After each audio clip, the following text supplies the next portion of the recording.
Hello everyone, स्वागत है आप सभी का आपके अपने यूट्यूब चैनल जीके हॉटशॉट में। फ्रेंड्स, आशा करता हूँ आप सभी बहुत ही अच्छे होंगे। फ्रेंड्स, बायोलॉजी के 1000 क्वेश्चन की सीरीज में कवर करा रहा हूँ, जिसका ये पहला पार्ट है। हर पार्ट में मैंने 100 क्वेश्चन कवर कराए हैं। इस तरह से अलग अलग वीडियो में मैंने 1000 क्वेश्चन की सीरीज को कवर किया है। फ्रेंड्स, एक बात मैं आपको बताना चाहूँगा, जितने भी क्वेश्चन मैंने सेलेक्ट किए हैं हाई क्वालिटी क्वेश्चन हैं और काफ़ी अच्छे क्वेश्चन हैं। यदि आप किसी भी एग्जाम के पर्सपेक्टिव से देखें तो फ्रेंड्स, कुछ क्वेश्चन तो ऐसे भी मैंने सेलेक्ट किए हैं जो कि गत वर्षों में पूछे गए हैं। मैं आशा करता हूं एक बार अच्छे से इस वीडियो को देखने के बाद यदि आप एग्जाम में बैठेंगे तो बायोलॉजी टॉपिक से रिलेटेड आपको कोई परेशानी नहीं होगी। ठीक है, तो चलिए अब शुरू करते हैं। एक बात मैं आपसे और कहना चाहूँगा, यदि आपने अभी तक मेरे चैनल को सब्सक्राइब नहीं किया है तो रेड बटन को हिट कीजिए और चैनल को सब्सक्राइब कर लीजिए और बगल में बेल आइकन होगी, उसको प्रेस कर लीजिएगा, ताकि बायोलॉजी से रिलेटेड, जियोग्राफी से रिलेटेड, जनरल नॉलेज से रिलेटेड वीडियो आपको मिलती रहे। तो चलिए शुरू करते हैं। इस वीडियो का हमारा सबसे पहला क्वेश्चन क्या है? शरीर की सबसे बड़ी ग्रंथि कौन है? देखिए, स्टार्टिंग में मैंने कुछ बेसिक प्रश्नों को रखा है, लेकिन जैसे जैसे हम आगे बढ़ते जाएंगे वैसे वैसे क्वेश्चन हार्ड होते जाएंगे। ठीक है, तो सबसे पहला क्वेश्चन हमारा क्या है? शरीर की सबसे बड़ी ग्रंथि कौन है? तो इस क्वेश्चन का राइट ऑप्शन हो जाएगा ऑप्शन नंबर सी। तो यकृत जो होती है हमारे शरीर की सबसे बड़ी ग्रंथि होती है। नेक्स्ट क्वेश्चन है, मनुष्य में मादा जनन अंग से किस हार्मोन का स्राव होता है? तो right option is option number C, relaxin. ठीक है, तो मनुष्य में किस हार्मोन का स्राव होता है मादा जनन अंग से? रिलैक्सिन का। रिलैक्सिन एक हार्मोन है। तो वेरी वेरी इंपॉर्टेंट क्वेश्चन, याद रखिएगा। नेक्स्ट क्वेश्चन हमारा है, मनुष्य में ऐच्छिक गतियों का नियंत्रण किसके द्वारा होता है? तो इस क्वेश्चन का राइट ऑप्शन हो जाएगा ऑप्शन नंबर ए, सेरिब्रम। तो फ्रेंड्स, जो सेरिब्रम होता है उससे मनुष्य में ऐच्छिक गतियों का नियंत्रण किया जाता है। नेक्स्ट क्वेश्चन है हमारा, शरीर का तापक्रम कहाँ नियंत्रित होता है? Right option is option number C, hypothalamus. तो शरीर का जो तापक्रम होता है वो हाइपोथैलेमस में नियंत्रित होता है। नेक्स्ट क्वेश्चन इज, अमीबा में भोजन का अंतःग्रहण किसके द्वारा होता है? तो इस क्वेश्चन का राइट ऑप्शन हो जाएगा ऑप्शन नंबर ए, कूटपाद। तो फ्रेंड्स, अमीबा में भोजन का जो अंतःग्रहण होता है वो कूटपाद के द्वारा होता है। नेक्स्ट क्वेश्चन है, निम्न में से कौन सा एंजाइम लार में पाया जाता है? तो right option is option number C, ptyalin. तो फ्रेंड्स, जो टाइलिन होता है वो हमारे लार में पाया जाता है। इसके बाद हमारा नेक्स्ट क्वेश्चन है, वह प्रक्रिया जिसके द्वारा मनुष्य श्वास ग्रहण करता है तथा छोड़ता है वह है? तो इस क्वेश्चन का राइट ऑप्शन है ऑप्शन नंबर बी, श्वासोच्छ्वास। ठीक है, श्वासोच्छ्वास ये प्रक्रिया है जिसके द्वारा मनुष्य श्वास ग्रहण करता है तथा छोड़ता है। नेक्स्ट क्वेश्चन है हमारा, ऊर्जा उत्पादन के लिए कोशिका प्रायः किसका उपयोग करती है? ठीक है, ऊर्जा उत्पादन के लिए कोशिका किसका उपयोग करती है? तो इस क्वेश्चन का राइट ऑप्शन जाएगा ऑप्शन नंबर बी के साथ, जो कि है ग्लूकोज। ठीक है, ग्लूकोज का यूज करती है। नेक्स्ट क्वेश्चन है हमारा, किस अभिक्रिया द्वारा पौधे में ऑक्सीजन बाहरी वातावरण से कोशिकाओं में पहुंचता है? तो इस क्वेश्चन का राइट ऑप्शन है ऑप्शन नंबर बी, विसरण। तो फ्रेंड्स, ये अभिक्रिया है विसरण, जिसके द्वारा पौधों में ऑक्सीजन बाहरी वातावरण से कोशिकाओं में पहुंचता है। सारे क्वेश्चन इंपॉर्टेंट हैं, इसलिए केयरफुली क्वेश्चन को पढ़िए और अपने आने वाली परीक्षाओं के लिए इन्हें तैयार रखिए। अब हमारा नेक्स्ट क्वेश्चन क्या है, श्वसन की अभिक्रिया में खाद्य पदार्थों की परिणति क्या होती है? ठीक है, तो इस क्वेश्चन का राइट ऑप्शन क्या हो जाएगा? ऑप्शन नंबर हो जाएगा ए, विघटन। ठीक है, विघटन। नेक्स्ट क्वेश्चन है हमारा, खाद्य पदार्थों का पौधों में स्थानांतरण का मुख्य रूप कौन सा है? इस क्वेश्चन का राइट ऑप्शन जाएगा ऑप्शन नंबर सी के साथ, सुक्रोज। नेक्स्ट क्वेश्चन क्या है? नेक्स्ट क्वेश्चन है, एक स्वस्थ मनुष्य का रक्तचाप होता है? तो फ्रेंड्स, जो एक स्वस्थ मनुष्य का रक्तचाप होता है वो होता है 120/80 mmHg। फ्रेंड्स, ये क्वेश्चन काफ़ी इंपॉर्टेंट है, याद रखिएगा। नेक्स्ट क्वेश्चन इसके बाद हमारा है, मनुष्य के मस्तिष्क की सबसे बाहरी झिल्ली है? तो इस क्वेश्चन का राइट ऑप्शन हो जाएगा ऑप्शन नंबर सी, ड्यूरामीटर। तो जो ड्यूरामीटर होती है मनुष्य के मस्तिष्क की सबसे बाहरी झिल्ली होती है। इसके बाद हमारा नेक्स्ट क्वेश्चन है, मनुष्य के सूंघने की क्षमता को नियंत्रित करता है। तो इस क्वेश्चन का राइट ऑप्शन जाएगा ऑप्शन नंबर बी के साथ, घ्राणेंद्रिय पाली।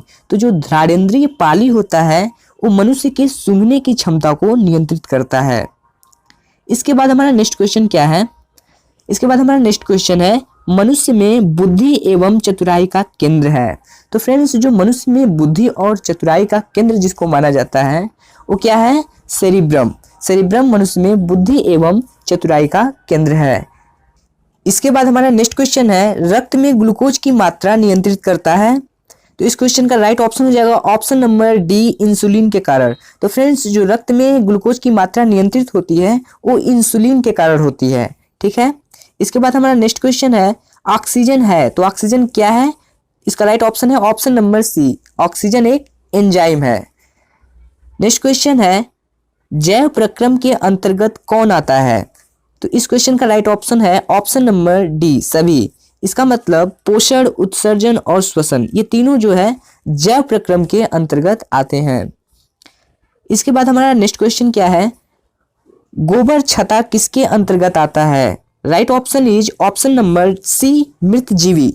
तो जो गोबर छत्ता होता है वो मृत जीवी के अंतर्गत आता है। इसके बाद हमारा नेक्स्ट क्वेश्चन है, वायुमंडल में सामान्यतः CO2 पाया जाता है। Right option is option number D, 0.03%। तो वायुमंडल में सामान्यतः CO2 जो होता है 0.03% पाया जाता है।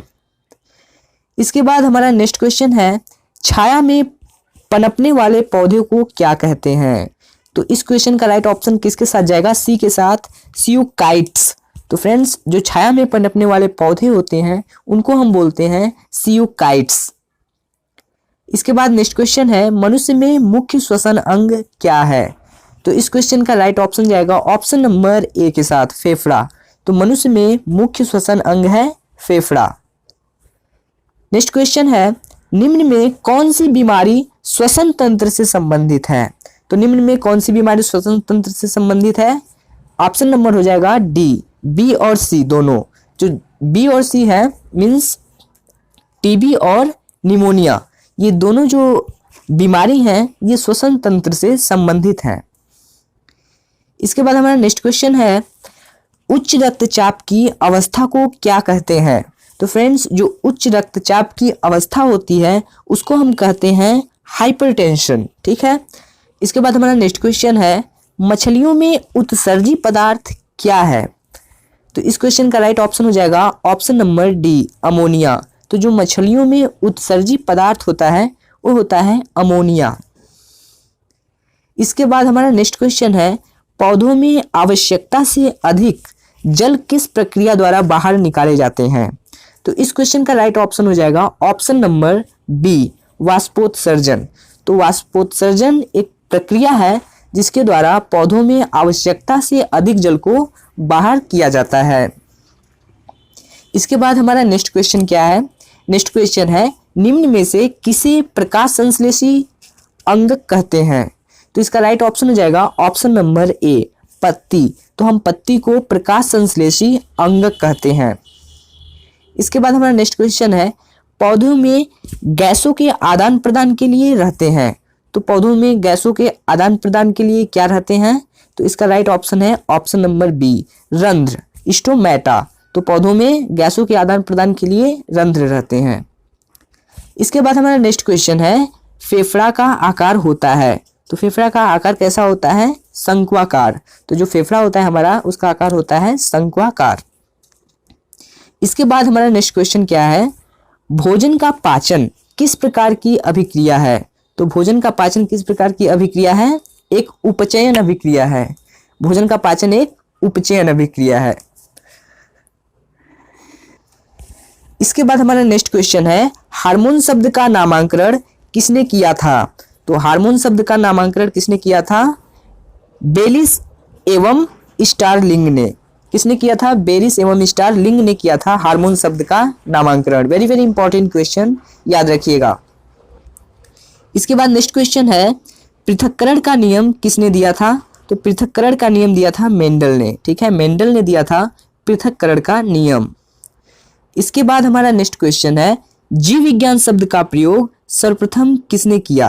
तो फ्रेंड्स, जीव विज्ञान शब्द का प्रयोग सर्वप्रथम किसने किया? लैमार्क तथा ट्रेविरेनस ने जीव विज्ञान शब्द का प्रयोग सर्वप्रथम किया था। इसके बाद हमारा नेक्स्ट क्वेश्चन क्या है? नेक्स्ट क्वेश्चन है जीव विज्ञान के जनक के नाम से जाने जाते हैं। तो जीव विज्ञान के जनक के नाम से कौन जाने जाते हैं? अरस्तु। अरस्तु जीव विज्ञान के जनक के नाम से जाने जाते हैं। इसके बाद हमारा नेक्स्ट क्वेश्चन है वनस्पति विज्ञान के जनक के नाम से जाने जाते हैं। तो इस क्वेश्चन का राइट ऑप्शन हो जाएगा ऑप्शन नंबर ए, थियोफ्रेस्टस। थियोफ्रेस्टस को हम वनस्पति विज्ञान के जनक के नाम से जानते हैं। इसके बाद हमारा नेक्स्ट क्वेश्चन क्या है? बॉटनी शब्द की उत्पत्ति किस भाषा के शब्द से हुई है? तो फ्रेंड्स, जो बॉटनी शब्द की उत्पत्ति हुई है वो हुई है ग्रीस भाषा के शब्द से, ठीक है। नेक्स्ट क्वेश्चन कर लेते हैं। नेक्स्ट क्वेश्चन है फाइकोलॉजी में किसका अध्ययन किया जाता है? तो फ्रेंड्स, जो फाइकोलॉजी है उसमें किसका अध्ययन किया जाता है? शैवाल का अध्ययन किया जाता है। इस तरह से राइट ऑप्शन हो जाएगा ऑप्शन नंबर बी। इसके बाद हमारा नेक्स्ट क्वेश्चन है पर्यावरण का अध्ययन जीव विज्ञान की किस शाखा के अंतर्गत किया जाता है? तो इस क्वेश्चन का राइट ऑप्शन हो जाएगा ऑप्शन नंबर डी, पारिस्थितिकी। नेक्स्ट क्वेश्चन है हमारा डेंड्रोलॉजी का संबंध है। तो इस क्वेश्चन का राइट ऑप्शन हो जाएगा ऑप्शन नंबर सी, झाड़ियों के अध्ययन से, ठीक है। तो झाड़ियों के अध्ययन से डेंड्रोलॉजी का संबंध है। नेक्स्ट क्वेश्चन है पुष्पों का अध्ययन कहलाता है। तो फ्रेंड्स, जो पुष्पों का अध्ययन होता है उसे हम बोलते हैं एंथोलॉजी। एंथोलॉजी पुष्पों का अध्ययन कहलाता है। इसके बाद हमारा नेक्स्ट क्वेश्चन है वनस्पति संवर्धन। वनस्पति संवर्धन से संबंधित विज्ञान की शाखा को कहते हैं। तो इसका राइट ऑप्शन है ऑप्शन नंबर बी, हार्टिकल्चर। तो फ्रेंड्स, वनस्पति संवर्धन से संबंधित विज्ञान की शाखा को हम हार्टिकल्चर बोलते हैं। इसके बाद हमारा नेक्स्ट क्वेश्चन है स्पर्मोलॉजी में किसका अध्ययन किया जाता है? तो स्पर्मोलॉजी में हम अध्ययन करते हैं बीज का। नेक्स्ट क्वेश्चन इज एग्रेस्टोलॉजी में किसका अध्ययन किया जाता है? तो एग्रेस्टोलॉजी में हम किसका अध्ययन करते हैं? घासों का अध्ययन करते हैं। इसके बाद हमारा नेक्स्ट क्वेश्चन है पीडोलॉजी में किसका अध्ययन किया जाता है? राइट ऑप्शन हो जाएगा ऑप्शन नंबर ए, भूमि का। तो पीडोलॉजी में हम भूमि का अध्ययन करते हैं। इसके बाद नेक्स्ट क्वेश्चन है पौधों को नाम देने वाला विज्ञान कहलाता है। तो फ्रेंड्स, जो पौधों को नाम देने वाला विज्ञान होता है उसको हम कहते हैं वर्गिकी। इस तरह से राइट ऑप्शन हो जाएगा ऑप्शन नंबर बी, वर्गिकी। नेक्स्ट क्वेश्चन है निम्नलिखित में से किसी वर्गिकी का पिता कहा जाता है? ठीक है, तो इसका राइट ऑप्शन हो जाएगा ऑप्शन नंबर बी, लिनियस। तो लिनियस को वर्गिकी का पितामह कहा जाता है। इसके बाद हमारा नेक्स्ट क्वेश्चन है सूक्ष्म जीव मिलते हैं। राइट ऑप्शन है ऑप्शन नंबर डी, इन सभी में। मीन्स रेतीली मिट्टी में, लवक युक्त पानी में और दलदल भूमि में, इन तीनों जगहों पर सूक्ष्म जीव मिलते हैं। इसके बाद हमारा नेक्स्ट क्वेश्चन है विषाणु वृद्धि करता है। तो इस क्वेश्चन का राइट ऑप्शन जाएगा ऑप्शन नंबर ए के साथ, जीवित कोशिका में। तो जो विषाणु होता है, जो वायरस होता है, वो जीवित कोशिका में वृद्धि करता है। इसके बाद हमारा नेक्स्ट क्वेश्चन है साबूदाना किससे बनाया जाता है? तो राइट ऑप्शन जाएगा ऑप्शन नंबर डी के साथ, साइकस। तो साइकस के साथ साबूदाना बनाया जाता है।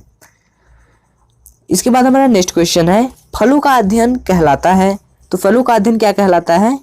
पोमोलॉजी। तो फलों के अध्ययन को हम पोमोलॉजी बोलते हैं। इसके बाद हमारा नेक्स्ट क्वेश्चन है भिन्नाम पद्धति के प्रतिपालक हैं। तो राइट ऑप्शन है ऑप्शन नंबर सी, लिनियस। तो जो लिनियस हैं वो भिन्नाम पद्धति के प्रतिपालक हैं।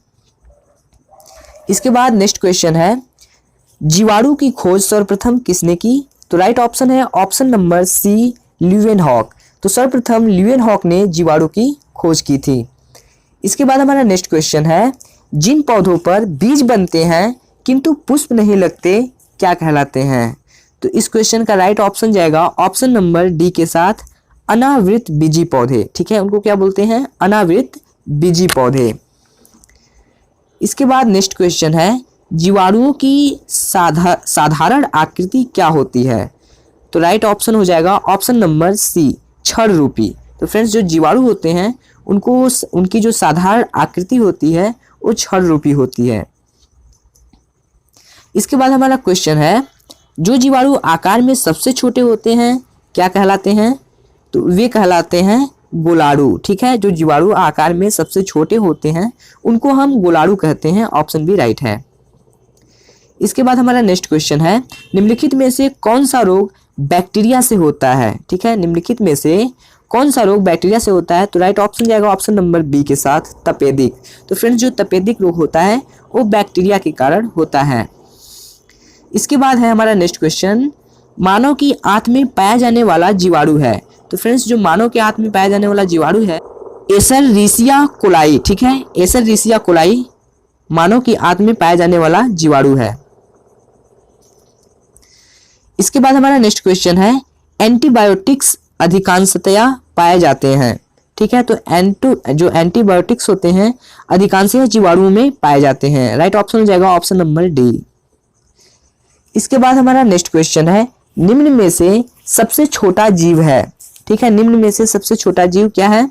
तो इसका राइट ऑप्शन हो जाएगा ऑप्शन नंबर ए, माइकोप्लाज्मा। तो फ्रेंड्स, जो माइकोप्लाज्मा है इसमें से सबसे छोटा जीव है।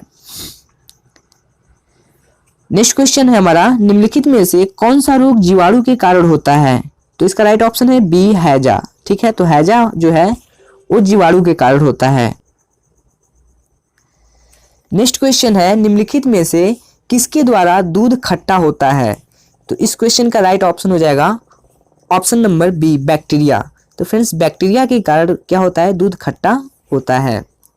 इसके बाद हमारा नेक्स्ट क्वेश्चन है, निम्नलिखित में से कौन सा रोग जीवाणु संक्रमण के कारण होती है? ठीक है, तो इसका राइट ऑप्शन क्या हो जाएगा? ऑप्शन नंबर सी, कुष्ठ। ठीक है, नेक्स्ट क्वेश्चन है हमारा, सर्वप्रथम विषाणु की खोज किसने की? तो इसका राइट ऑप्शन हो जाएगा ऑप्शन नंबर ए, इवानोवस्की। ठीक है, इवानोवस्की ने सर्वप्रथम विषाणु की खोज की। वेरी वेरी इंपॉर्टेंट क्वेश्चन, याद रखिएगा।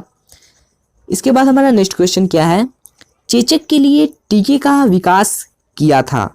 तो चेचक के लिए टीके का विकास किसने किया था? तो इसका राइट ऑप्शन हो जाएगा बी, एडवर्ड जेनर ने। ठीक है, तो चेचक के लिए टीके का आविष्कार एडवर्ड जेनर ने सर्वप्रथम किया था। इसके बाद हमारा नेक्स्ट क्वेश्चन है, दूध के दही के रूप में जमने का कारण है। ठीक है, दूध के दही के रूप में जमने का क्या कारण है? लैक्टोबैसिलस। इन्हीं जीवाणुओं के कारण जो होता है दूध दही के रूप में जम जाता है। इसके बाद हमारा नेक्स्ट क्वेश्चन है, निम्न में से कौन स्वपोषी होता है? ठीक है, निम्न में से कौन स्वपोषी होता है? तो शैवाल। ऑप्शन ए राइट हो जाएगा, शैवाल जो होता है इन चारों में से स्वपोषी होता है। इसके बाद हमारा नेक्स्ट क्वेश्चन है, टिक्का रोग किसमें होता है? तो जो टिक्का रोग होता है वो होता है मूंगफली में। ठीक है, मूंगफली में होने वाला रोग है टिक्का। इसके बाद नेक्स्ट क्वेश्चन है, HIV द्वारा होने वाला रोग है। ठीक है, शायद सबको पता होगा HIV द्वारा होने वाला रोग है हमारा आतशक। ठीक है, इसको हम क्या बोलते हैं? एड्स भी बोलते हैं। इसके बाद नेक्स्ट क्वेश्चन हमारा है, निम्नलिखित में से कौन सा रोग विषाणु के कारण होता है? तो इसका राइट ऑप्शन हो जाएगा ऑप्शन नंबर सी, चेचक। नेक्स्ट क्वेश्चन है, किस शैवाल से आयोडीन प्राप्त होती है? तो इसका राइट ऑप्शन हो जाएगा ऑप्शन नंबर डी, लैमिनेरिया। ठीक है, लैमिनेरिया एक शैवाल है जिससे आयोडीन प्राप्त की जाती है। इसके बाद नेक्स्ट क्वेश्चन है, हाइड्रोफोबिया रोग उत्पन्न होता है। तो इस क्वेश्चन का राइट ऑप्शन हो जाएगा ऑप्शन नंबर ए, विषाणु के कारण। तो हाइड्रोफोबिया रोग जो उत्पन्न होता है वो विषाणु के कारण होता है। इसके बाद हमारा नेक्स्ट क्वेश्चन है, निम्नलिखित में से किसमें एंजाइम्स नहीं होते हैं? तो इस क्वेश्चन का राइट ऑप्शन हो जाएगा ऑप्शन नंबर ए, विषाणु। ठीक है, तो निम्नलिखित में से जितने भी निम्नलिखित हैं इनमें से विषाणु जो होते हैं एंजाइम्स नहीं होते हैं। नेक्स्ट क्वेश्चन है, कुत्ते के काटने से जिस विषाणु के द्वारा घात रोग उत्पन्न होता है क्या कहलाता है? तो इस क्वेश्चन का राइट ऑप्शन हो जाएगा ऑप्शन नंबर डी, हाइड्रोफोबिया। ठीक है, उसको बोलते हैं हम हाइड्रोफोबिया। इसके बाद हमारा क्वेश्चन है, सार्स क्या है? तो इस क्वेश्चन का राइट ऑप्शन जाएगा ऑप्शन नंबर बी के साथ, विषाणु जनित रोग। तो जो सार्स होता है वो विषाणु जनित रोग होता है। इसके बाद हमारा नेक्स्ट क्वेश्चन है, खसरा निम्नलिखित संक्रमण के कारण होता है। ठीक है, खसरा निम्नलिखित संक्रमण के कारण होता है। तो इसका राइट ऑप्शन हो जाएगा ऑप्शन नंबर सी, विषाणु। ठीक है, तो जो खसरा होता है वो विषाणु के कारण होता है। इसके बाद हमारा नेक्स्ट क्वेश्चन है, आलू में मोजैक रोग का कारक तत्व है। ठीक है, तो आलू में मोजैक रोग का कारक तत्व क्या है? विषाणु। ऑप्शन डी हो जाएगा विषाणु, राइट आंसर। इसके बाद हमारा नेक्स्ट क्वेश्चन क्या है, जंतुओं में होने वाली फूट एंड माउथ रोग किसके कारण उत्पन्न होती है? तो इस क्वेश्चन का राइट ऑप्शन है ऑप्शन नंबर ए, विषाणु। ठीक है, तो विषाणु, यही जंतुओं में जो होने वाली फुट एंड माउथ रोग है ये विषाणु के कारण होती है। इसके बाद हमारा नेक्स्ट क्वेश्चन है, शैवालों की कोशिका भित्ति किसकी बनी होती है? तो इस क्वेश्चन का राइट ऑप्शन क्या हो जाएगा? Option number D, cellulose. तो शैवालों की जो कोशिका भित्ति होती है वो सेल्यूलोज की बनी होती है। इसके बाद हमारा नेक्स्ट क्वेश्चन है, केल्प प्राप्त होता है। तो केल्प कहाँ से प्राप्त होता है? समुद्री शैवालों से प्राप्त होता है। इसके बाद हमारा नेक्स्ट क्वेश्चन है, लाल सागर का लाल रंग किसकी उपस्थिति के कारण होता है? तो इस क्वेश्चन का राइट ऑप्शन हो जाएगा ऑप्शन नंबर सी, शैवाल। तो लाल सागर का लाल रंग किसकी उपस्थिति के कारण होता है? शैवाल के कारण होता है। इसके बाद हमारा नेक्स्ट क्वेश्चन है, अगर अगर किससे प्राप्त होता है? ठीक है, तो अगर अगर किससे प्राप्त होता है? शैवाल से। ठीक है, right option is option number ए, शैवाल। इसके बाद हमारा नेक्स्ट क्वेश्चन है, वनस्पति विज्ञान की वह शाखा जिसके अंतर्गत कवकों का अध्ययन किया जाता है कहलाती है। तो फ्रेंड्स, वनस्पति विज्ञान की वह शाखा जिसके अंतर्गत कवकों का अध्ययन किया जाता है उसे हम बोलते हैं माइकोलॉजी। ऑप्शन बी हो जाएगा राइट। नेक्स्ट क्वेश्चन है, कवकों की कोशिका भित्ति किसकी बनी होती है? तो फ्रेंड्स, जो कवकों की कोशिका भित्ति बनी होती है वो बनी होती है काइटिन व हेमीसेल्यूलोज की। ठीक है, काइटिन व हेमीसेल्यूलोज की बनी होती है कवकों की कोशिका भित्ति। इसके बाद हमारा नेक्स्ट क्वेश्चन है, सभी कवक सदैव होते हैं। तो फ्रेंड्स, जो सभी कवक सदैव होते हैं विविध पोषी। ठीक है, क्या होते हैं? सभी कवक विविध पोषी होते हैं। इसके बाद हमारा नेक्स्ट क्वेश्चन है, वृक्षों की छालों पर उगने वाले कवक कहलाते हैं। ठीक है, वृक्षों के छालों पर उगने वाले कवक क्या कहलाते हैं? तो इसका राइट ऑप्शन है ऑप्शन नंबर बी, कोर्टिकोलस। तो वृक्षों की छालों पर उगने वाले कवक कहलाते हैं कोर्टिकोलस। नेक्स्ट क्वेश्चन इज, गोबर पर उगने वाले कवक कहलाते हैं।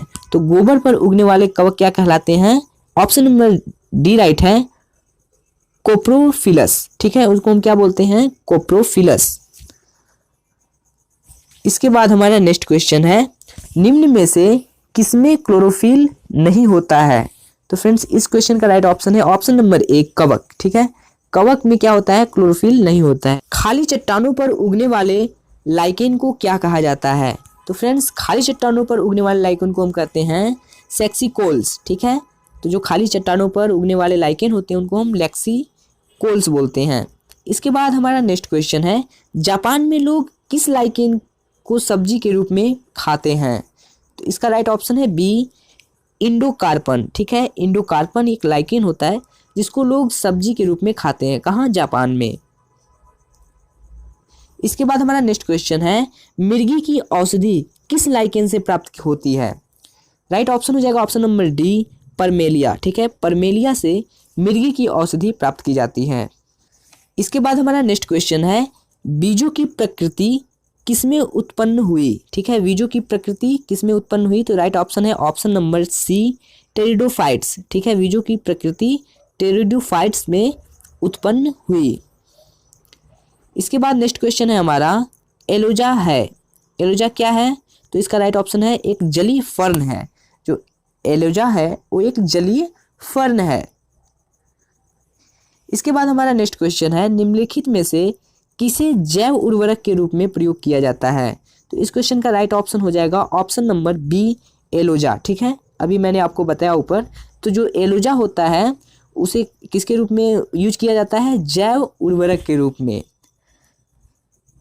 इसके बाद हमारा नेक्स्ट क्वेश्चन है, सबसे अधिक क्रोमोसोम किसमें पाए जाते हैं? ठीक है। तो सबसे अधिक क्रोमोसोम पाए जाते हैं किसमें? इसका राइट ऑप्शन हो जाएगा ऑप्शन नंबर ए, टेरिडोफाइट्स में। तो सबसे अधिक क्रोमोसोम टेरिडोफाइट्स में पाए जाते हैं। इसके बाद हमारा नेक्स्ट क्वेश्चन है, किस वर्ग के पौधों में बीज बनते हैं परंतु बीज नग्न रूप में पौधे पर लगे रहते हैं? तो इस क्वेश्चन का राइट ऑप्शन हो जाएगा ऑप्शन नंबर ए, जिम्नोस्पर्म।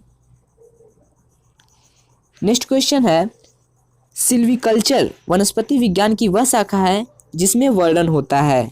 तो जो सिल्वीकल्चर होता है वनस्पति विज्ञान की वह शाखा होती है जिसमें शैवालों के संवर्धन का वर्णन होता है। ठीक है, राइट ऑप्शन हो जाएगा ऑप्शन नंबर डी, शैवालों के संवर्धन का वर्णन। इसके बाद हमारा नेक्स्ट क्वेश्चन क्या है, प्रोटीन जो कोशिका के भीतर उपयोग की जाती है किसके द्वारा संश्लेषित होती है? तो इस क्वेश्चन का राइट ऑप्शन क्या हो जाएगा ऑप्शन नंबर सी, मुक्त राइबोसोम्स द्वारा। जो मुक्त राइबोसोम्स होते हैं उनके द्वारा कोशिका के भीतर उपयोग की जाती है जो प्रोटीन, उसको संश्लेषित किया जाता है। इसके बाद हमारा नेक्स्ट क्वेश्चन है, निम्न में बैक्टीरिया से फैलने वाला रोग है। तो फ्रेंड्स, निम्न में बैक्टीरिया से फैलने वाला रोग है हमारा चेचक। ठीक है, ऑप्शन ए राइट हो जाएगा। इसके बाद हमारा नेक्स्ट क्वेश्चन क्या है, मूलांकुर के अतिरिक्त पौधे के किसी भी भाग से विकसित होने वाली जड़ें कहलाती हैं?